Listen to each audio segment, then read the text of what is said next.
নমস্কার বন্ধুরা, আবারও চলে এলাম তমলুকের ঠাকুর দেখতে যাওয়ার সেকেন্ড পার্টের ভিডিও নিয়ে। সানভিকে নিয়ে প্রথমেই আমরা চলে গিয়েছিলাম থানার কাছে।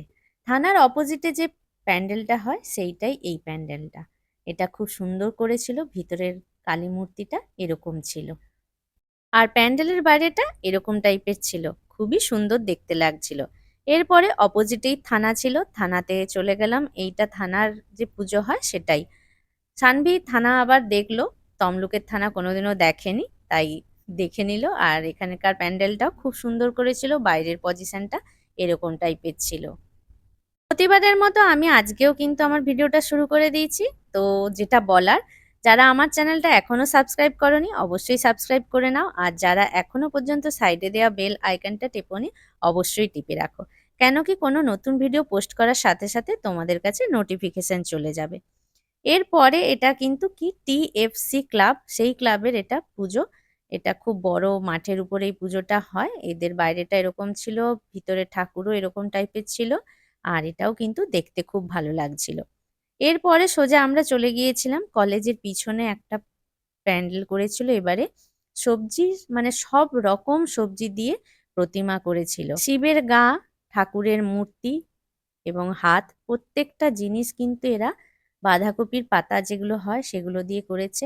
একটু কাছ থেকে দেখো, এখানে বেগুন, গাজর, লঙ্কা, টমেটো, সব রকম মানে বরবটি যত সবজি আছে সব সবজি দিয়ে এরা কিন্তু করেছিল।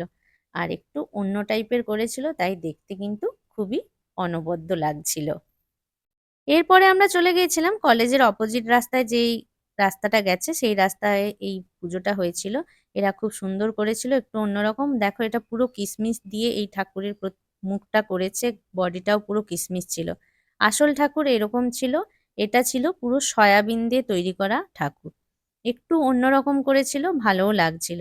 আর এটা ছিল ডাল দিয়ে পুরো করা ঠাকুর। আর এটা পুরো চাল দিয়ে এরকম ভাবে ঠাকুরটা তৈরি করেছিল, ভিতরটায় খুব সুন্দর লাগছিল। মানে প্রত্যেকটা সবজি বলো, চাল বলো, ডাল বলো, এটা পুরো সব সবজি দিয়ে এই ঠাকুরটাকে তৈরি করেছিল এরাও। এরপরে আমরা চলে এসেছিলাম কিশোর সঙ্গে। কিশোর সঙ্গে তো এবারে জারোয়া করেছিল।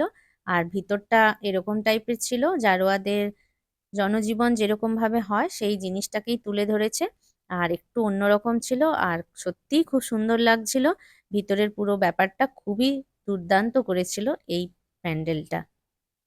তবে মাঝখানটা এরা যে জলের যে আকার দিতে চেষ্টা করেছিল, ওখানে কিন্তু রিয়েল জল হলে এই জায়গাটা রিয়েল যদি জল হতো দেখতে কিন্তু আরো ভালো লাগতো, মানে পুরো রিয়েলিস্টিক মনে হতো। নাহলে কিন্তু খুবই সুন্দর করেছে। এর আগে কালীপুজোর কিন্তু পার্ট 1 আমরা ঠাকুর দেখতে যাওয়ার ভিডিও পোস্ট করেছি। তোমরা যারা এখনো পর্যন্ত ওই ভিডিওটা দেখোনি অবশ্যই তোমরা কিন্তু দেখে নিও। আর ভিডিও লিংকটা আমি ডিসক্রিপশন বক্সে দিয়ে দেব। যারা তমলুকে থাকো তারা নিশ্চয়ই এই প্যান্ডেলটা দেখেছো। তাদের কেমন লাগলো অবশ্যই কিন্তু কমেন্ট সেকশনে জানাতে ভুলো না। আমাদের কিন্তু খুবই ভালো লেগেছিল। সানভীরও খুব ভালো লেগেছিল, কেন কি ওদের গত বছরের বাংলা টেক্সট বইতে এই গল্পটা ছিল।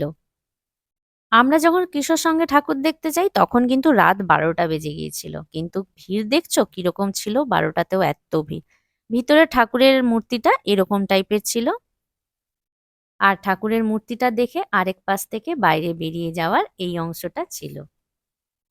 এরপরে সোজা আমরা হেঁটে চলে গিয়েছিলাম উত্তরায়ণে। আর উত্তরায়ণে যাওয়ার মাঝখানে আমরা কিন্তু আইসক্রিম খেয়েছিলাম, সেই ভিডিওটা করা হয়নি। উত্তরায়ণের বাইরের পজিশনটা এরকম ছিল, একটা শিবের মূর্তি ছিল আর পাশ থেকে এভাবে গেট দিয়ে ঢুকে যাওয়া ছিল।